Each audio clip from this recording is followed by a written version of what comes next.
네, 또 질문 하나 보겠습니다. 질문이 아주 다채롭군요. 그러니까 오늘은 또 16살의 고등학생이에요. 16살의 고등학생인데요. 요즘 친구들과 비교하면서 자꾸 작아지는 저 자신을 봅니다.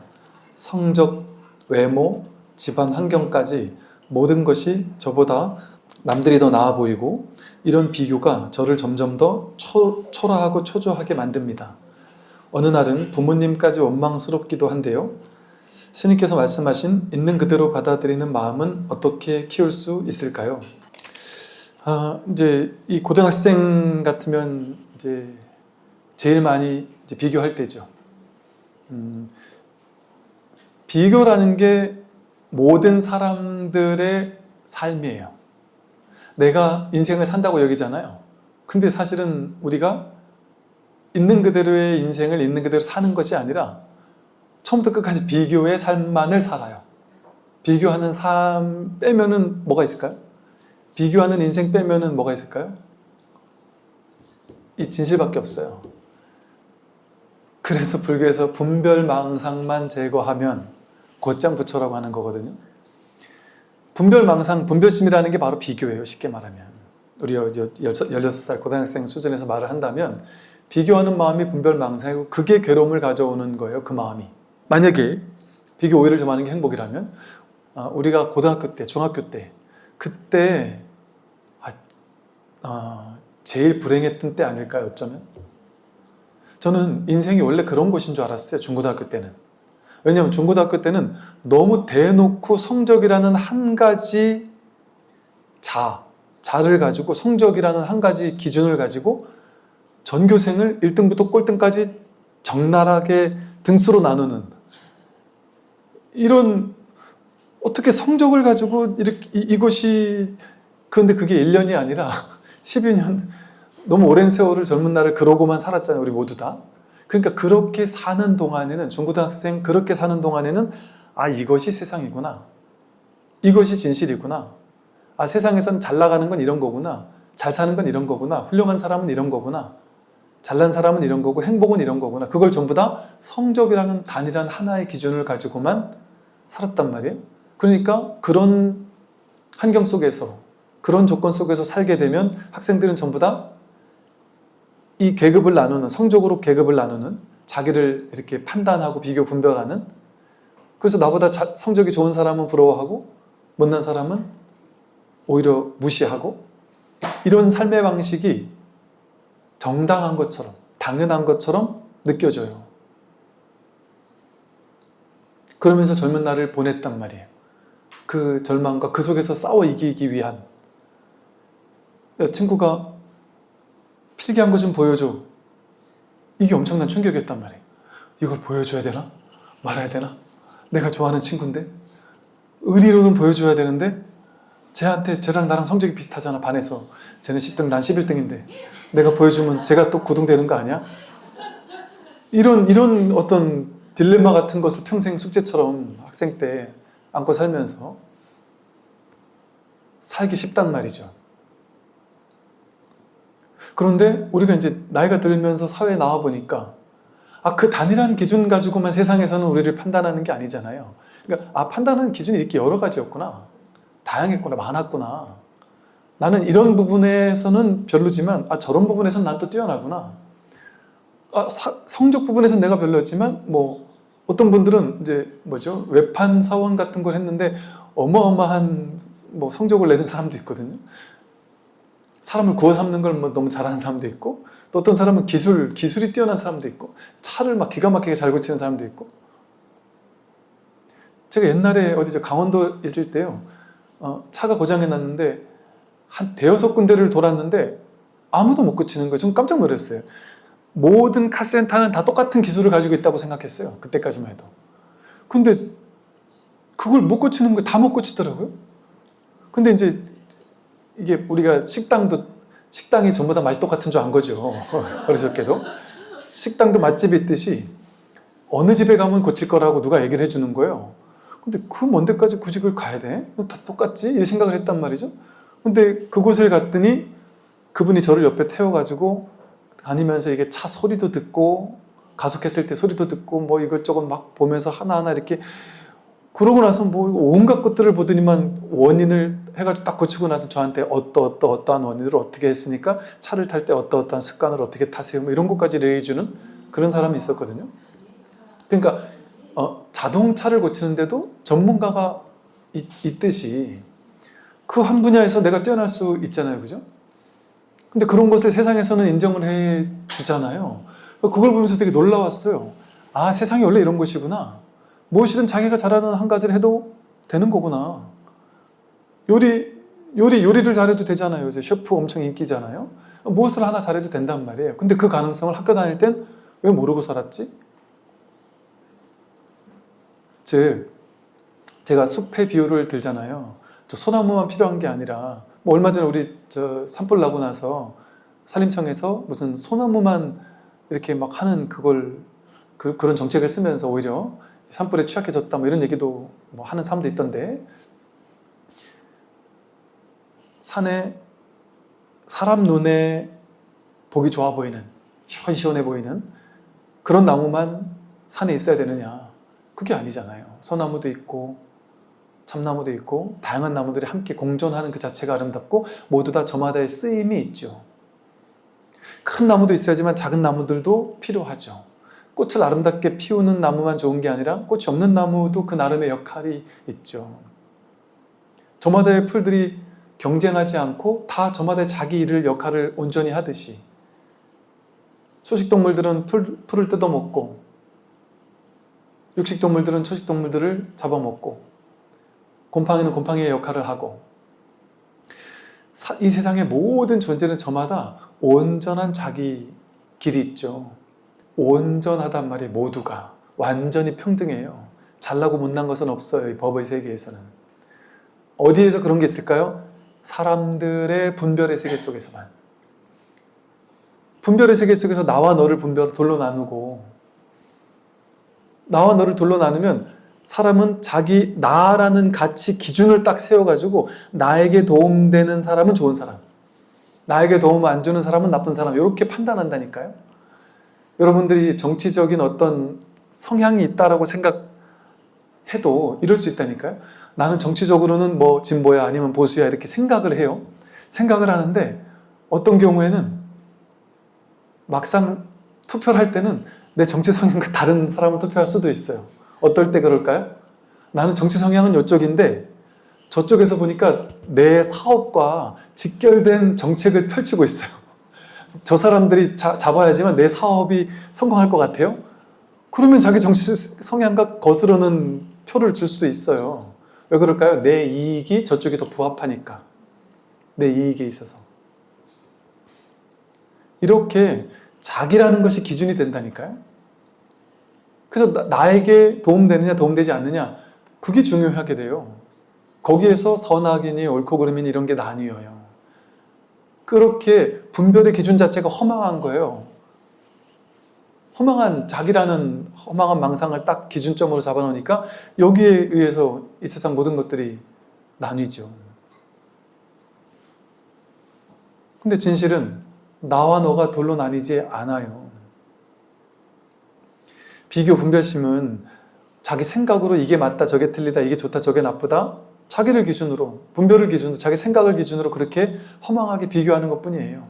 만약에 우리나라 사람 전부 다 공부 잘한다면 전부 다 의사 되려고 할 거 아니에요. 그럼 이 세상에 의사만 있으면 세상이 돌아갑니까? 모든 사람이 다 필요하듯이. 근데 어쩔 수 없으니까 뭐 성적이나 이런 걸로 나누나 본데 사실은 그것도 참 어쨌든 지금 제도가 그러하니 있는 그대로 받아들일지언정 거기에 과도하게 우리가 끌려다닐 필요는 없죠. 그래서 사실은 이 마음 공부라는 이 무분별심에 대한 과정이 있어야 돼요. 사실 학교에서도. 학교에서 전혀 알려주지 않는. 학교에서는 분별을 알려주는 곳이잖아요. 근데 분별하지 않는 무분별심, 불이법, 둘이 아닌 삶의 지혜가 무엇인지에 대한 교육 이런 것들이 없으니까 그 분별 속에서만 이 답을 찾으려고 한단 말이에요. 분별 속에서만. 분별 속에서는 답이 안 나와요. 끊임없는 경쟁밖에 없어요. 근데 그 분별하는 마음을 탁 내려놓으면 분별하면서도 분별에 끌려다니지 않게 돼요. 나답게 내가 못났으면 못났게 사는 거예요, 그냥. 어딘가 저기 SNS 보니까 어떤 딸내미가 아빠 엄마한테 막 펑펑 울면서 나를 왜 이렇게 못생기게 낳아준 거야 하고 막 우는 장면이 나오던데, 인물이 못났으면 행복하지 않는 게 아니잖아요. 오히려 인물이 너무 과도하게 잘난 사람은 그 인물 때문에 너무 스트레스 받지 않을까요? 삶이 좀 피곤하지 않을까요? 온갖 사건 사고도 더 많지 않을까요? 이게 이제 그 때란 말이에요, 때. 그때만 뭔가 막 그런 한 가지가 중요한 그럴 때가 있겠지. 사실은 있는 그대로를 볼 수 있다면 나는 그 누구와도 비교할 수 없는 있는 그대로의 존재의 자기예요, 그냥.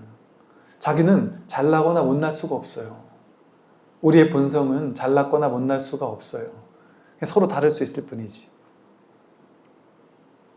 그러니까 모든 존재가 다 아무 문제가 없어요. 있는 그대로 완전해요. 근데 생각 따라가면, 비교 기준을 정하면 자기가 정한 그 비교 기준에 따라서 내가 잘나거나 못난 사람이 돼버려요. 이런 것 같아요. 하여간 무엇이든 이게 참 뜻대로 되는 건 아니지만 이렇게 비교하는 마음이 사실은 어리석은 마음이에요. 비교하는 마음 때문에 우리 삶에 괴로움이 오는 거죠. 우리는 비교하지 않더라도 있는 그대로를 보게 되면 그 온전한 자기가 드러나게 돼 있어요. 그리고 온전히 자기답게 사는 거, 그게 진정한 행복이고, 그렇게 될 때 진짜 자기를 꽃피울 수 있게 돼요. 남들과 비교하면서 우울해하거나 비교 우위, 비교 열등에 휘둘리지 않게 되고, 있는 그대로 자기를 보게 돼요. 그리고 자기답게 살 때 아무리 부족해도 부족하다고 느껴지지 않고 온전히 자기다울 때는, 남들은 부족하다고 하는데 그 자기다움을 가만히 보면 되게 색다를 수가 있어요. 그 자기다운, 그냥 야 쟤는 못났어 이렇게 퉁칠 수가 없어요. 그 못난 가운데 놀라운 아름다움이 있거든요. 모든 존재는 가장 자기답게 살 때, 자연스러울 때, 되게 억지스러운 텐션이 있는 사람도 처음 보면 억지스러운데 그 사람의 삶 자체가 저런 줄 가만히 보다 보면 저 사람은 원래 존재 자체가 저런 성향이구나를 있는 그대로 보게 되면 거기서 또 그 사람의 아름다운 모습이 보이거든요. 모두는 그런 저마다의 본연의 아름다움이 있어요. 그건 언제 나올까요? 자기다운 향기를 뿜어낼 때, 즉 애쓰고 노력하고 조작하지 않는데 저절로 있는 자기, 그게 진정한 자기 아름다움이에요. 그럼 나를 좋아할 사람은 좋아해. 좋아하지 않을 사람 좋아하지 마. 나 모두를 다 맞출 수 없어. 너희들이 나를 좋아하는지 안 좋아하는지 내가 어찌 알겠어. 그렇다고 해서 수많은 사람들, 어떤 사람은 나를 안 좋아한다고 내가 그걸 나답게 사는 걸 포기한다? 내가 왜 그렇게 해야 되지? 모든 사람이 나를 인정할 필요 없죠. 그들에게 맞출 필요 없죠. 자기답게 살다 보면 나와 맞는 사람들과 인연이 잘 맺어질 것이고, 안 맞아지는 사람하고는 좀 거리가 둘 것이고, 그러고 살면 되는 거지. 모두에게 막 그렇게 애쓰고 과도하게 노력하고 그렇게 살면 스스로를 괴롭히는 일이 될 수도 있겠죠. 오늘 이제 6조단경, 왜 이렇게 오랜만에 하는 것 같죠? 179쪽을 보겠습니다. 법회의 비구가 마음이 곧 부처라고 하는 그 뜻을 알려달라고 하는 부분이었어요. 일체 상을 만들어내는 것이 마음이고 일체 상을 떠나는 게 부처라고 얘기를 했어요. 그 다음에 이제 이렇게요. 내가 다 구족하게, 원망구족하게 이 법을 설하려고 하면 무한한 세월을 해도 끝나지 않을 것입니다. 여러분, 이 법을, 진리 법을 원망구족하게, 완전 완벽하게, 구족하다는 게 원만이야, 완벽하게, 딱 들어맞게 구족한 설명을 하는 거잖아요. 이 법문을요, 원망구족하게 설명을 못해요. 이렇게 설명을 하려고 하면 무한한 세월을 해도 끝나지 않을 겁니다. 끝나지 않아요. 그래서 계속 하는 거예요. 왜냐하면 이걸 원망부족하게 설명을 할 수가 없어요. 설명을 하고 나면 부족하고, 설명을 하고 나면 오해의 소지가 있고 그래요. 세우고 나면은 또 그 다음에는 그걸 붙잡을 거니까, 그 붙잡게 되면 또 그걸 또 깨뜨려줘야 된단 말이에요. 그러니까 이게 약간 약 올리듯이 세웠다 깨뜨렸다 세웠다 깨뜨렸다 계속해서 어디에도 머물지 않게 해줘야 되거든요. 머무는 법 없이 마음을 내게 해줘야 되거든요. 그러니 끝나지 않죠. 왜 그럴까요? 중생의 분별이 끝나지 않으니까 분별을 깨주는 걸 법문이라고 해요. 스승의 법문도 부처님의 법문도 끝나지 않는 거예요. 또 중생의 분별이 한도 끝도 없으니까 수많은 사람들이 수많은 분별을 하니까 거기 맞춰서 법문이라는 게 있는 것뿐이죠. 법문이라는 정해진 뭔가가 있는 게 아니에요. 법문이라는 법이라는 정해진 진리는 없어요. 그럼 뭐를 법이라고 했느냐? 갑자기 자기가 한 생각을 일으켜서 집착해요. 여기 딱 집착해요? 그럼 거기 집착할 거 없어. 그거 내려놔. 그걸 법이라고 한 거예요. 그냥 본래 집착했던 상태가 아니었던 본래대로 돌아가도록 만들어주는. 그걸 어떻게 법이라고 할 수 있어요? 그래서 부처님 가르침은 사람에게 법을 주는 게 아니고 이해를 주거나 법을 주는 게 아니고 그들이 오해하고 있는 것을 깨뜨릴 뿐이다. 오해해가지고 자기 분별 망상을 믿고 쫓아다니는 삿된 생각을 깨뜨려줄 뿐이다. 파사현정, 삿된 분별의 생각을 깨뜨려주면 현정, 바른 것은 본래 드러나 있다. 그러니까 바른 진리를 드러낼 필요는 없어요. 진리를 드러낼 필요는 없어요. 삿된 것이 사라지면 본래 진리밖에 없어요. 내가 분별을 따라가니까 늘 있는 진리가 안 보이는 거예요. 분별하지 않으면 그 본래 있던 진리가 그냥 늘 있었구나 하는 게 그냥 확인되는 거예요. 그래서 진리 하면서 진리를 쫓아갈 필요가 없어요. 이건 그냥 방편으로 진리라는 말을 하는 거지. 깨닫고 보면 진리가 없단 말이에요. 해탈 열반 부처가 따로 없단 말이죠. 그래서 따로 진리를 얘기하지 않는다. 그냥 중생의 망상 분별을 여의게 해줄 뿐이다. 분별을 빼앗아갈 뿐이다. 그 뺏을 건 있어도 줄 건 없다 이런 얘기를 한단 말이에요. 본래 귀한 건 자기가 다 갖추고 있거든요. 근데 자기가 분별을 쥐고 있으니까 그게 드러나지 않을 뿐이지. 그래서 법문이라는 건 저마다 자기 가지고 있는 분별을 깨뜨려줄 뿐 새로운 걸 줄 수 있는 건 아무것도 없는 것이 법문이에요. 그래서 이렇게 다 구족하게 설하려면 무한한 세월을 해도 끝나지 않습니다. 나의 개송을 들으십시오 하고 이제 개송을 설해줘요. 곧장 이 마음이 지혜이고 곧장 이 마음이 선정이다. 곧장 이 마음. 곧장 이 마음이라는 건 뭐예요? 뭘 할 게 없다는 거죠. 즉 곧장 이 마음은 뭐냐면 여러분 열심히 수행하세요. 열심히 수행하다 보면 수행의 결과 이 마음을 깨달을 겁니다. 그건 곧장이 아니죠. 수행의 결과 언젠가는 깨닫게 된다는 얘기잖아요. 그럼 수행을 열심히 갈고 닦아야 그 이후에 인과로서 깨달음이 드러난다는 얘기잖아요. 그거는 도가 아니에요. 곧장이에요. 곧장. 저기는 저 마음이 아니에요. 이 마음이지. 그 곧장 이 마음이에요. 그 곧장 이 마음이 뭐예요? 곧장 이 마음이에요. 곧장. 이게 곧장 이 마음이에요. 눈을 한번 마주치고 깜빡거리고 고개를 끄덕이고 숨을 쉬고 종을 치고 손가락을 들어 보이고 이게 다 곧장이에요. 곧장 이 마음을 보여준단 말이에요. 이 마음밖에 없어요. 이렇게 살아있는 이 마음밖에 없어요. 다른 마음이 없어요. 언제나 분별을 여의면 곧장 드러나는 게 이 마음이에요. 분별을 따라가지 않으면 늘 확인되지 않을 수가 없는 게 이 마음이에요. 곧장 여기 있으니까요. 여기서 쓰고 있으니까요. 100% 지금 쓰고 있다. 저는 지금 이렇게 끊임없이 말을 하는 걸로 이걸 보여주고 있어요. 여러분들은 이 얘기를 듣는 걸로써 이것을 계속 확인하고 있단 말이에요. 이게 계속해서 아우성치고 있단 말이에요. 법이. 이래도 확인 안 할 거냐고.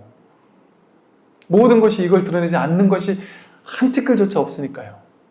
어디에서도 이 법을 드러내지 않을 수 있는 게 이 세상에 한 군데도 없어요. 일체시 일체처에 이 마음 아닌 게 없어요. 일체시 일체처에. 어느 때는 법이고 어느 때는 법이 아닌 게 없다고요. 법이 드러나기 좋은 시절이 그렇지 않은 시절이 따로 있지 않다고요. 여러분이 괴로울 때는 법이 없고 행복할 때만 법이 있다? 평화로울 땐 법이 있는데 혼란스러울 땐 법이 없다? 그렇지 않다니까요. 마음이 고요할 땐 법에 가깝고 혼란스러울 땐 법이 없다? 그럴 수가 없어요. 시간과 공간과 상관없어요. 시장통에는 법이 없고 고요한 산사에는 법이 있다? 그럴 수가 없어요. 이건 시공을 초월한단 말이에요. 모든 것이 전부 다 이 법에서 드러났는데, 법에서 나온 건데 어떻게 법 아닌 게 있을 수 있겠어요? 이분 곧장이에요, 곧장. 곧장 이 마음이 바로 지혜고, 이걸 그냥 지혜라고 이름 붙인 거예요. 곧장 이 마음을. 분별 따라가면 이 마음이 드러날 수가 없어요. 여러분 지금 분별하죠? 온갖 생각이 일어나잖아요. 그죠? 맞다 틀리다 옳다 그르다 좋다 나쁘다 이거는 종이다 뭐 이거는 죽비다 뭐 하는 온갖 생각 분별 판단 있잖아요. 그거는 곧장 이 마음이 아니죠. 곧장은 굳지 않았다는 게 곧바로 즉바로 이 말이거든요. 근데 이게 죽비다 이 말은 뭐예요? 죽비라는 건 옛날에 이거는 죽비예요 하고 배웠잖아요. 그러니까 옛날에 죽비예요 하고 배웠던 그 아르마리가 여기 어딘가에 들어가 있겠죠. 갓난애기에게 이걸 보여주면 걔가 죽비요 이렇게 안 하죠. 죽비란 이름을 모를 때는. 걔는 죽비인지를 배운 적이 없잖아요. 우린 이거 옛날에 죽비라는 거 배웠죠. 과거 어느 때에. 그래서 이걸 명과상 이름과 모양을 죽비라고 분별하면서 그걸 어딘가에 기억하고 있겠죠. 기억 어딘가에 있겠죠. 그죠? 그래서 이걸 다시 보여주면 옛날에 기억된 머릿속 어디 기억의 저장 창고 어딘가에 가서 이런 거 죽비라 그랬어 하는 걸 딱 가져오잖아요. 어딘가에 가서. 가져오겠죠. 그죠? 그래가지고 이게 죽비다라고 하려면 곧장이 아니죠. 어딘가 갔다 와야 되죠.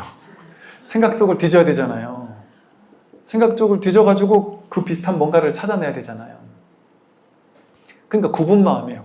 곧장이 아니고.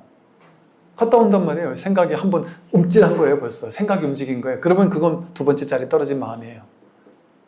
생각 움직이지 않아야 된다니까요. 생각이 움직일 필요가 없다니까요. 첫 번째 자리 뭐예요? 두 번째, 세 번째 자리 떨어진 마음이 아니다. 즉 생각이 굽은 것이 아니다. 어디도 갔다 오지 않는다. 지금 여기.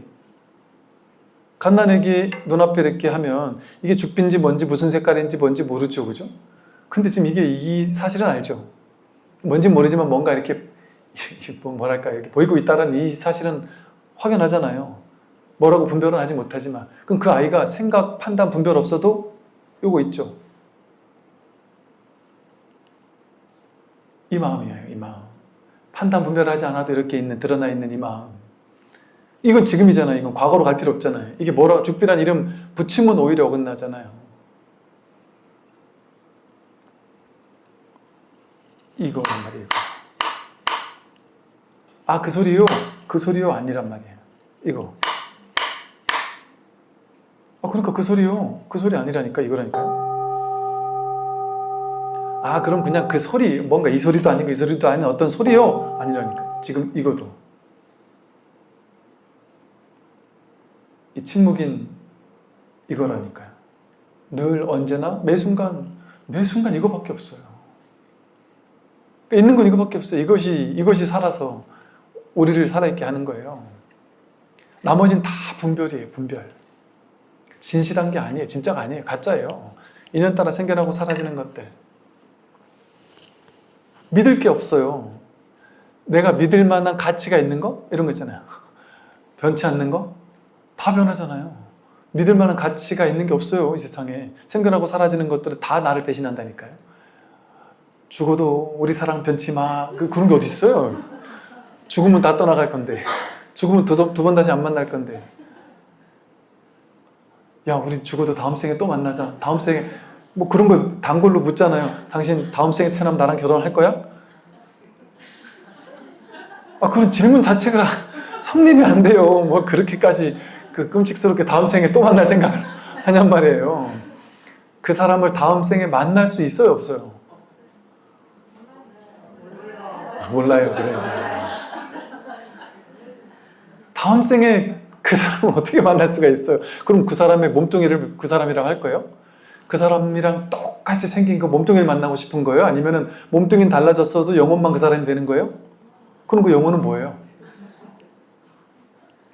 생각도 바뀌고, 감정도 계속 바뀌고, 의식도 계속 바뀌고, 의지도 계속 바뀌고, 업도 계속 바뀌고, 업장이 계속 바뀐다니까요. 몸도 계속 바뀌고, 계속 바뀐다니까요. 그럼 다음 생에 그 사람이 설사 요렇게 해서 딴 사람을 태어났다 쳐보잔 말이에요. 그게 그 사람이 맞아요, 틀려요?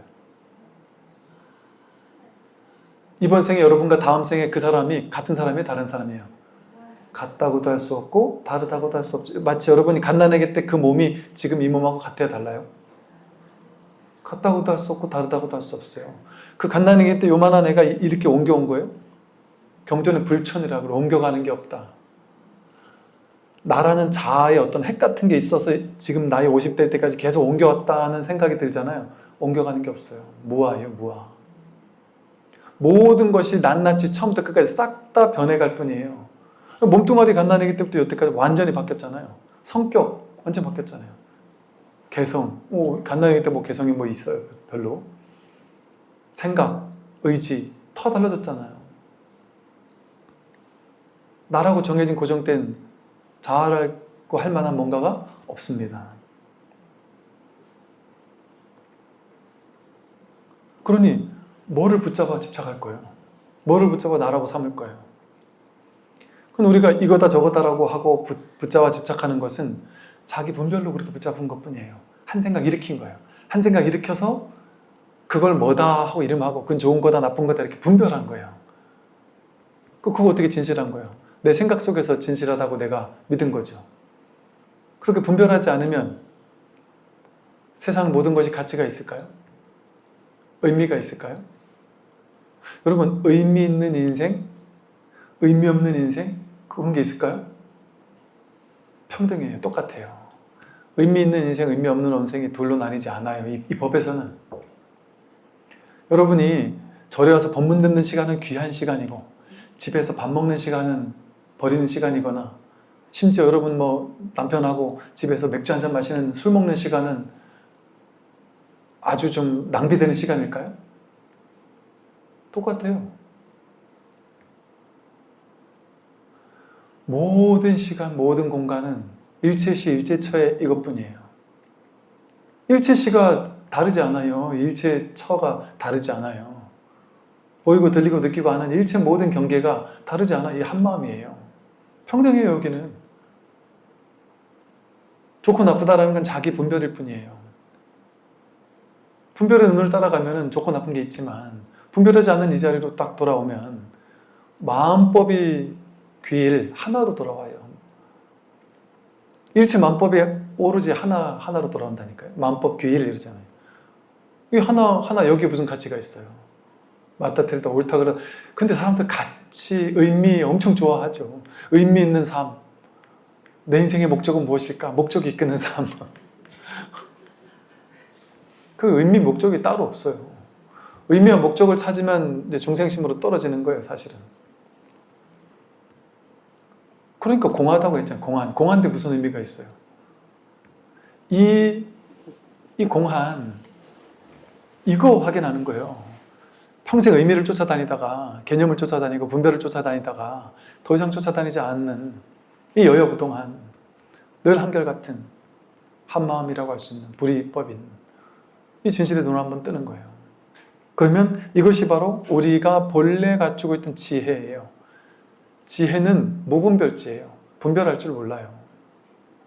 알미 없어요. 이게 진짜 지혜예요. 근데 우리는 알기 때문에, 분별의 지식으로 알기 때문에 괴롭기 시작한 거예요. 모르면 이게 지혜예요. 그래서 곧장 이 마음, 우리 늘 쓰고 있는 이 마음이에요. 이 마음, 이게 지혜고, 곧장 이 부처가 선정이다. 곧장 이 마음이 곧장 이 부처거든요.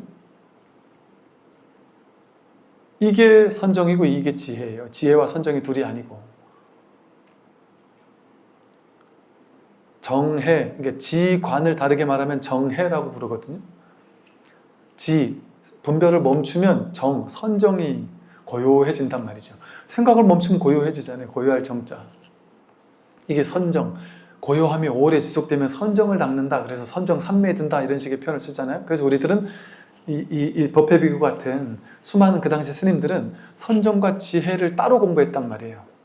그래서 분별심, 생각을 어떻게든 막 찍어 눌러가지고 고요하게 만들면 선정이 생겨난다. 그래서 삼매에 든다 이랬단 말이에요. 그래서 나는 언젠가 삼매에 들었었다. 몇 시간 동안 삼매 들었었다. 그때 이런 삼매를 참했고 저때 저런 삼매를 참했다. 그 삼매의 깊이가 어느 정도 깊이의 삼매다. 너는 나보다 낮은 수준의 삼매를 경험했구나. 넌 한참 멀었어.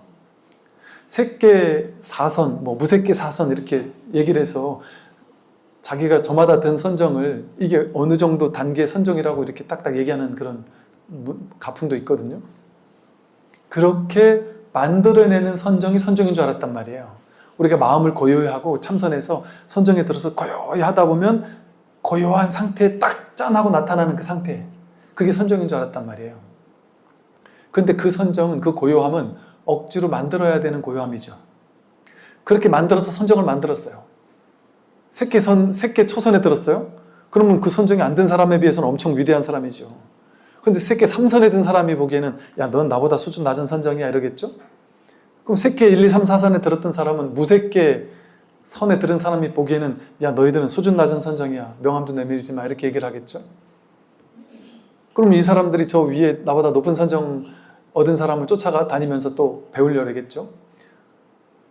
그러면 평생을 몇십 년 동안 초선 얻었고 몇십 년 동안 2선 얻고 3선 얻고 4선 얻고 무색계 초선 얻고 이러면서 시간을 보낼 거 아니에요?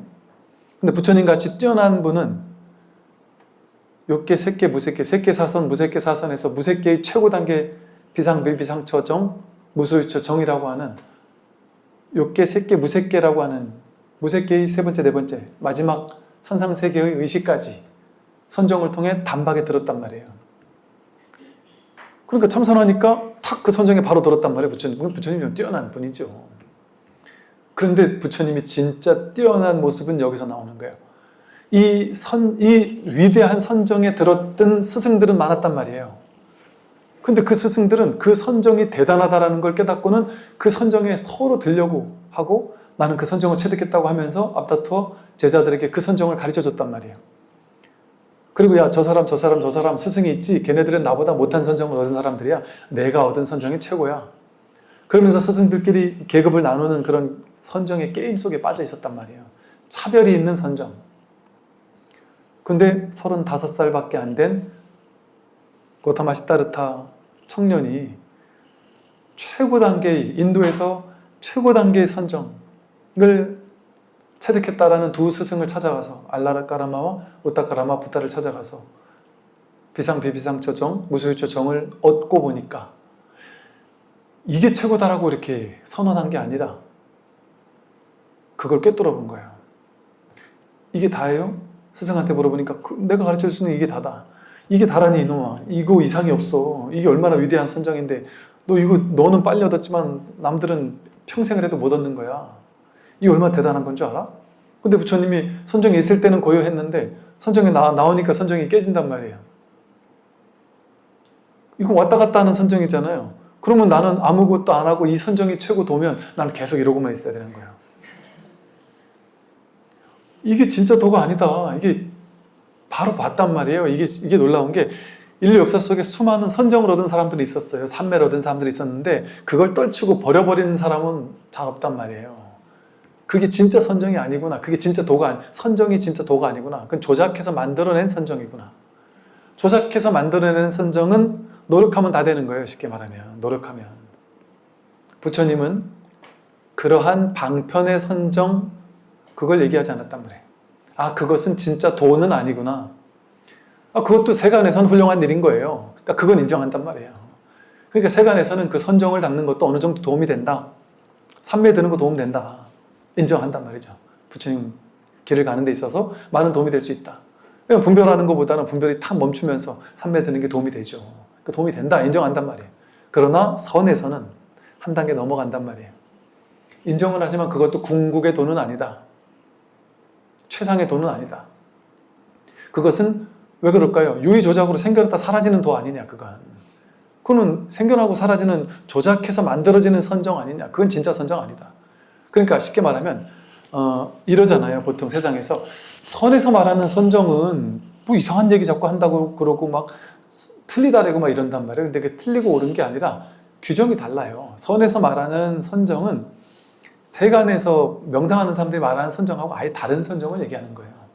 그러니까 그 선정이라고 말하는 그 말의 그 뜻 자체가 다른 거예요. 쉽게 말해. 좀 다르게 말하면 선에서는 진짜 선정을 얘기하는 거예요. 진짜 선정. 진짜 선정? 뭐가 진짜 선정이냐? 생겨나고 사라지는 거는 세간에서는 좋은 일인데, 근데 그래봐야 모양의 일이잖아요. 생겨나고 사라지는 인연법이잖아요. 인연 따라 조건 따라 생겼다가 사라지는 거 모양이잖아요. 모양의 세계잖아요. 여기서 드러난 세계잖아요. 상의 세계잖아요. 세간법이란 말이에요. 근데 불교는 출세간법이잖아요. 출세간법. 그러니까 세간법으로 선정도 도움은 된다라고 방편으로 말씀드렸지만, 이거 불교는 출세간법인데 어떻게 세간을 인정해요? 출세간이래야 인정을 하죠. 그러니 출세간법을 설하는 이 진짜 선정은 뭐예요? 세간에서 조작해서 만들어내는 선정이 아니고 본래 있던 선. 뭐가 본래 있던 선이에요? 이 마음. 본래 우리가 지금 쓰고 있는 이 마음. 모양도 없고 크기도 없고 빛깔도 없지만 이 늘 살아있는 이 마음. 여기 진짜 선정이란 말이에요. 이것은 지금 이렇게 살아있단 말이에요. 지금 여기 이렇게 살아있는 이 마음이란 말이에요. 이게 선정이에요. 요거는 말하면서도 선정이에요. 그런 얘기가 있어요. 전쟁이 나서 전쟁터에서 칼을 들고 적진을 향해 쫓아 들어가고 있는 전쟁하는 와중에도 이 마음은 흩어지지 않고 움직이지 않는다 이랬단 말이에요. 깨지지 않는 선정이기 때문에. 선정하는, 진짜 선정을 하는 사람은 전쟁터에서는 선정 깨고 나서 나와가지고 전쟁해야 될 거 아니에요. 근데 이 선에서 말한 진짜 선정은 전쟁통에 있어도 선정이라니까요. 혼란스러운 곳에 있어도 선정이라니까요. 그래서 명상센터 하면 경치 좋고 풍경 좋고 조용한 곳에 자리 잡아야 되잖아요. 근데 이 선명상센터는 아무 데나 있어도 돼요. 시장통 한가운데 있어도 돼요. 전혀 상관이 없죠. 소리가 있든 소리가 없든 상관없어요. 소리가 있든 없든 늘 여여한 이 마음, 이거 확인하는 게 선이니까요. 정이니까요. 그러니까 소리가 있을 때, 그래서 여러분 이근원통이라고 해서 관세음보살은 이근원통, 이근 귀 이자, 귀로 소리를 원통자지하게 듣는다. 왜 원통이라 했냐면 우리는 귀로 소리를 들을 때 분별해서 듣는데, 원통하게 원만하게 통해서 듣는다는 건 분별해서 듣지 않고 그냥 듣는 이 마음을 돌이켜 듣는다는 거거든요. 그러면 관세음보살이 되는 거예요. 그러면 관세음보살이 되려면 어때요? 이근 원통해야 되니까 소리가 있는 곳으로 가야 된단 말이에요. 소리 있는 거기서 깨닫는단 말이에요. 그러니 시끄러운 곳이 뭐 어떻고 고요한 곳이 뭐 어떻겠어요? 시끄러운 게 이 법이고 고요한 게 이 법인데 전혀 상관없는 거죠. 그러니까 불교에서 말하는 명상센터는 꼭 고요한 곳에 있을 필요가 있는 게 아니에요. 오히려 시끄러운 것이 더 도움이 될 수도 있죠. 장소가 상관없죠. 어떤 것도 상관하지 않는단 말이에요. 이거는 어디에도 어떤 곳에도 일체시 일체처에 언제나 여일한 거니까, 여법한 거니까. 이러한 법이 진짜 법인 거죠. 그래서 이것을 선정이라고도 하고, 이게 항상 고유하니까 이것은. 모든 혼란스러운 게 여기서 나오지만 여기는 항상 고유하니까 이걸 선정이라고, 이게 본래 선정인 거예요. 그 모든 분별이 여기서 나오니까 이 바탕을 깨닫는 이게 지혜인 거예요. 그래서 지혜가고 선정이고 지혜예요. 그래서 정해, 쌍수, 선정과 지혜를 쌍으로 함께 닦는 거지, 선정 따로 지혜 따로가 아니에요. 이 마음 깨달으면 곧장 정해가 구족되는 거예요. 지관 겸수, 멈출 지자, 관 볼관자. 멈추는 게 보는 거고 보는 게 멈추는 거예요.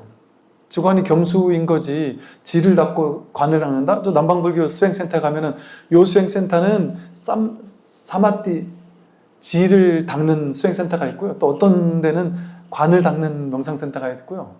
관 중에도 또 이런 코에 집중하는 명상센터가 있고, 또 뭐에 집중하는 명상센터가 있고, 종류가 다르단 말이에요. 그 방편의 공부라서 그래, 방편의 공부라서. 그러니까 여기 집중하고 저기 집중하고 이러는 거죠. 근데 선은 그 전체가 다 통으로 그냥 아우르는 공부란 말이에요. 오늘 여기까지 하기로 하겠습니다. 수고하십시오.